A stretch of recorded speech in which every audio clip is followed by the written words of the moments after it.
मंगलवार। एक गांव था, झुरमुट। उस गांव के सभी लोग मंगलवार को कोई काम नहीं करते थे, बल्कि सभी लोग डर से अपने अपने घरों में छिपकर बैठ जाते थे।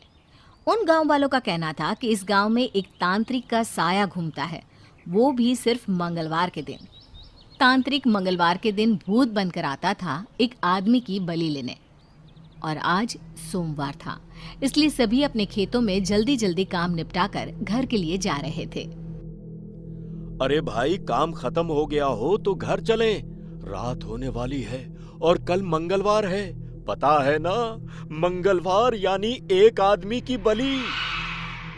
हाँ हाँ, याद है। थोड़ा सा काम रह गया है, बस फिर चलता हूँ। तुम जाओ, मैं आ जाऊंगा। ठीक है भाई, फिर मैं चलता हूँ, पर समय से घर पहुंच जाना। सभी लोग अपने अपने खेतों का काम खत्म करके घर जा चुके थे, पर सत्तू अभी भी खेतों में काम कर रहा था। हाँ, चलो काम तो खत्म हो गया। कल का भी काम मैंने आज ही खत्म कर लिया। एक दिन अपना क्यों खराब करूं मैं? वक्त बहुत हो गया है, जल्दी घर चला जाए अब। सत्तू घर जा ही रहा होता है कि उसके सामने एक साया आकर खड़ा हो जाता है। अरे, कौन हो भाई, और मेरा रास्ता रोके क्यों खड़े हो? हटो सामने से और जाने दो मुझे। वो साया तांत्रिक का साया होता है। तुझे कैसे जाने दूं? तू चला गया तो मैं किसकी बलि दूंगा? बलि?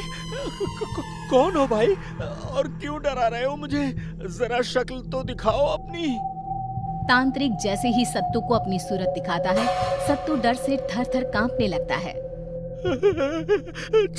छोड़ दो मुझे जाने दो। वैसे भी आज तो सोमवार है, तुम तो मंगलवार को बलि लेते हो ना? अरे मूर्ख, जरा ध्यान से देख। मंगलवार दिन शुरू हो गया है। 12 कब के बज चुके हैं। अब तू तैयार हो जा बलि के लिए। तांत्रिक उसकी एक नहीं सुनता और सत्तू को मार देता है। उसके हाथ पैर उसके धड़ से अलग करके खेतों में फेंक देता है। पूरा दिन मंगलवार को घर से बाहर कोई नहीं निकलता। मंगलवार का दिन खत्म होते ही सत्तू की पत्नी शांता पूरे गांव में अपने पति को ढूंढती है। काका, काका, क्या आपने मेरे पति को कहीं देखा है? परसों से वो घर नहीं आए। मैंने नहीं देखा बेटी। तभी शांता को दूर से शोर आता सुनाई पड़ता है। वो उस शोर के नजदीक जाती है तो वहां देखकर हैरान रह जाती है, क्योंकि वहां उसके सामने उसके पति की लाश पड़ी थी, जिसके हाथ पैर गायब थे। चुन्नू के बापू, आप हमें छोड़कर नहीं जा सकते। मुझे पता है ये सब उसी तांत्रिक ने किया है। मैंने रात को ही बोला था सत्तू को कि जल्दी घर चले, पर उसने मेरी एक ना मानी।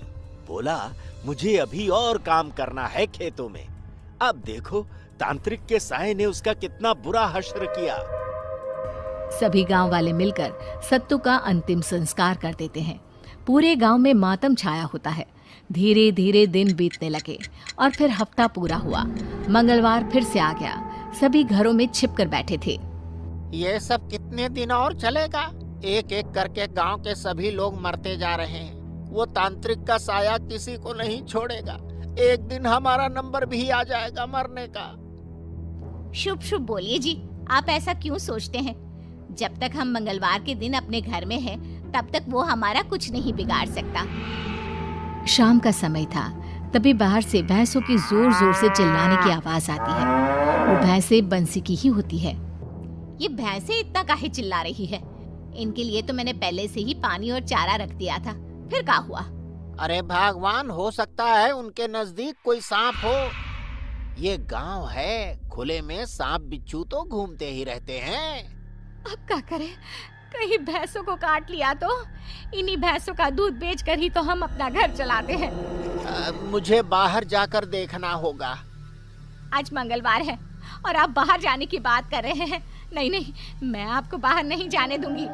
अरे सुषमा, ये जानवर भी तो हमारे ही घर के सदस्य हैं। उन्हें हम मुसीबत में कैसे छोड़ सकते हैं भला? हैं? बंसी अपनी पत्नी की नहीं सुनता और घर से बाहर आकर अपनी भैंसों को देखने लगता है।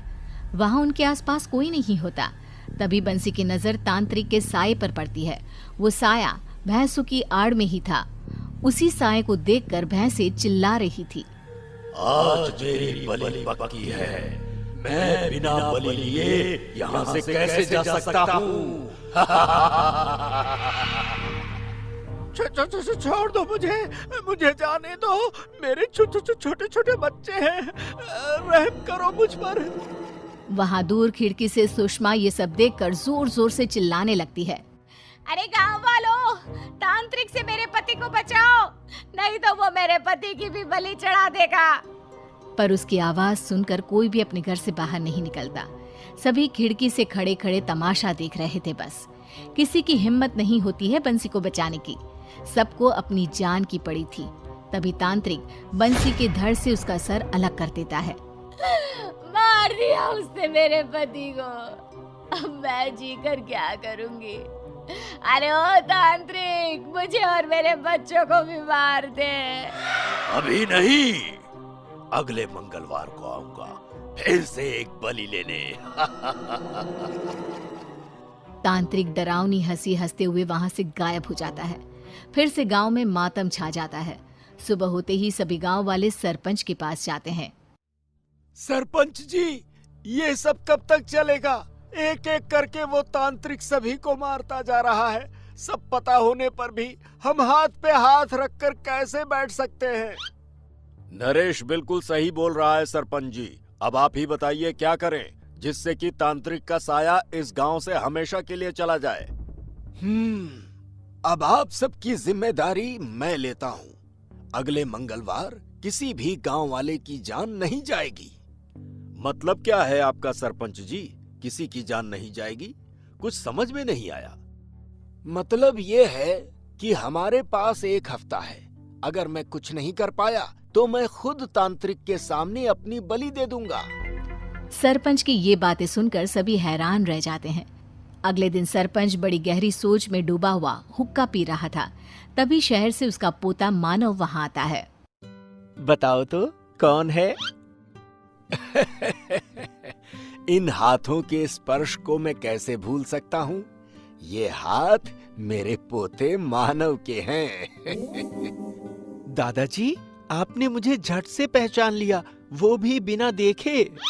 मानव अपने दादाजी के पैर छूता है। दादाजी, आप कैसे हैं? अच्छा, पहले ये बताइए, मैंने देखा आप बड़ी गहरी सोच में बैठे हुए थे। ऐसा क्या सोच रहे थे कि मेरे आने की आहट भी आपने नहीं सुनी? हमेशा तो आप मेरी आहट से ही मुझे जान जाते थे। ऐसा कुछ नहीं है। अच्छा बताओ, मेरा मानव बेटा कैसा है? शहर का खाना खाने से तू कितना दुबला पतला हो गया है। मेरी बात दादाजी ने काट दी। मुझे लगता है जरूर कोई खास बात है जो दादाजी मुझे बताना नहीं चाहते। अच्छा दादाजी, मैं जरा अपने दोस्तों से मिलकर आता हूँ। मानव अपने दोस्तों से मिलने जाता है। उसे वहां से पता चलता है तांत्रिक के बारे में और इस मंगलवार सरपंच क्या करने वाले थे उसके बारे में भी। शायद दादाजी यही सोच रहे थे, इसलिए उदास दिख रहे थे। मैं उन्हें मरने नहीं दूंगा। मानव मंगलवार आने का इंतजार करता है। आखिर मंगलवार का दिन आ ही गया। मानव बेटा, आज तुम घर से बाहर मत जाना, अंदर ही रहना। ऐसा क्यों दादाजी? मैं तो जरूर जाऊंगा। अरे नहीं नहीं बेटा, तू अपने दादाजी की बात नहीं मानेगा क्या? दादाजी, मुझे सब पता चल गया है। आज उस तांत्रिक को आप नहीं, मैं दूंगा अपनी बलि। इतना बोलते ही मानव घर से बाहर चला जाता है। तभी उसके सामने तांत्रिक का साया आकर खड़ा हो जाता है। आज इसे मेरे हाथों से कोई नहीं बचा सकता। जैसे ही तांत्रिक मानव को मारने के लिए हाथ उठाता है, मानव के शरीर से एक तेज रोशनी निकलकर तांत्रिक को पीछे धकेल देती है। ये क्या था? मैं इतना कमजोर क्यों महसूस कर रहा हूँ? और वो रोशनी कैसी थी? हाँ? मानव भी ये देखकर हैरान था। तभी उसे याद आता है कि उसने हनुमान जी का लॉकेट पहना है। ये सब उसी लॉकेट का चमत्कार है। अब ये लॉकेट ही हमें बचाएगा और इस तांत्रिक के साये को भगाएगा यहाँ से हमेशा के लिए। मानो जैसे ही वो लॉकेट तांत्रिक के सामने करता है, तांत्रिक डर के वहां से भाग जाता है और फिर कभी नहीं आता उस गांव में।